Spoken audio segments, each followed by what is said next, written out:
Hello everyone, it's Shane Kanto, your Wasteland reviewer, and I'm here to review Blue Beetle, which is the latest DC Comics adaptation coming your way into theaters. And is this going to be the last film in the DCEU? I have no idea what the hell is happening with Aquaman, if we ever see the light of day with that one. But this film focuses on Jaime Reyes, a young man fresh out of college, coming home to Palermo City, where his family is on the outskirts, looking at the incredible cityscape of neons and giant buildings that the court family have created, and then leaving his areas impoverished and his family struggling. And he winds up making a connection with the disgruntled niece of the head of this corporation, Jenny Cord, played, and he winds up getting his hands on this scarab that turns into this Blue Beetle suit and is kind of synced into his body, and now he has this suit and must fight for his life and defend his family against this evil corporation. And this film from director Angel Manuel Soto is so much fun. It has such a vibrance to it. It has such an energy to it. And it's sincere. It's genuine. And there's some pretty good emotion about it too. Sure, it leans into a lot of origin stories and has a lot of those beats. And some of the writing elements can be a little clunky. You can tell like some of the writing is a little on the nose in terms of some of its commentary it's trying to do. And, you know, especially the villains of this film, like the main villain, Susan Sarandon's character, who, like, Susan Sarandon really sticks out like a sore thumb in this movie. Even from the fact that, like, she's like the white person here, but like, she just seemed like an odd fit for this movie and for this character. And I don't know if she brought a ton to this character, which didn't have a whole lot of depth to begin with. It's basically like, I want to make an army of super soldiers because money, money, money, money, money, money. And that's basically, she's Mr. Krabs.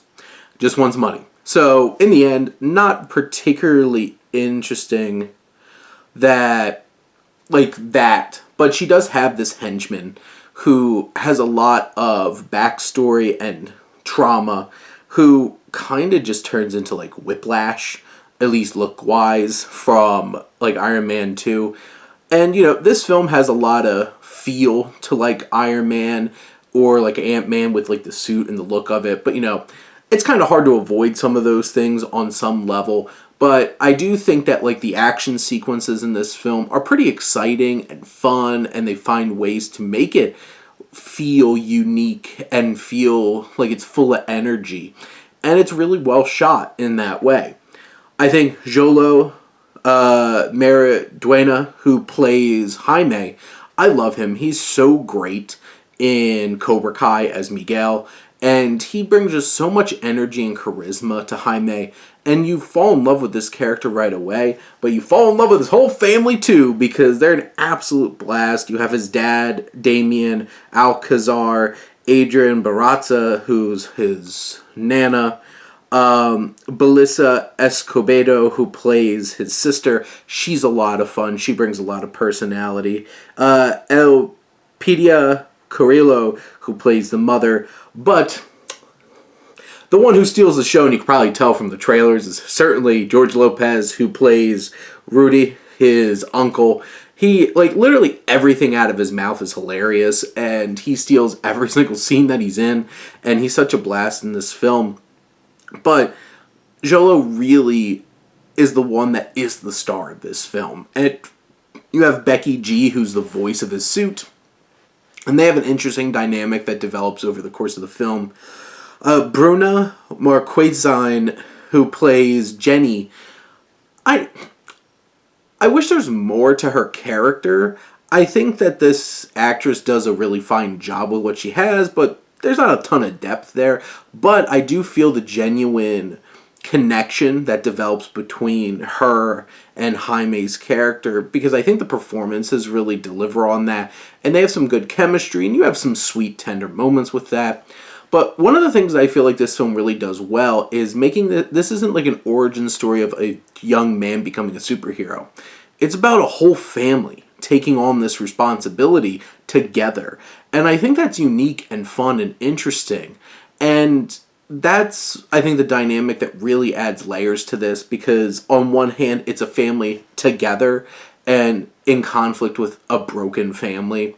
And they really hit hard on the family elements, and it feels very genuine in Latino culture. And I think this film really captures Latino culture well and injects it into the setting as well, and some important themes and ideas and occurrences that are happening in the real world paralleling in this made-up city for DC Comics.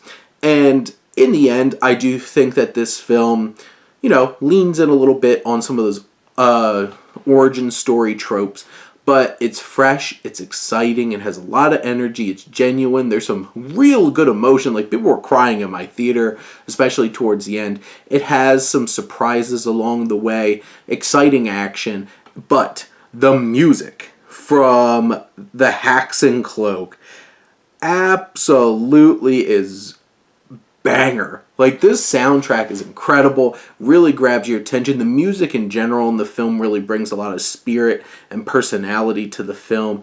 And in the end, this is an exciting, fun entry for DC. Hopefully they could do more stuff like this. But those are my thoughts on Blue Beetle. Let me know what you think. Let's talk some movies. But thank you as always for tuning in and supporting your Wasteland reviewer.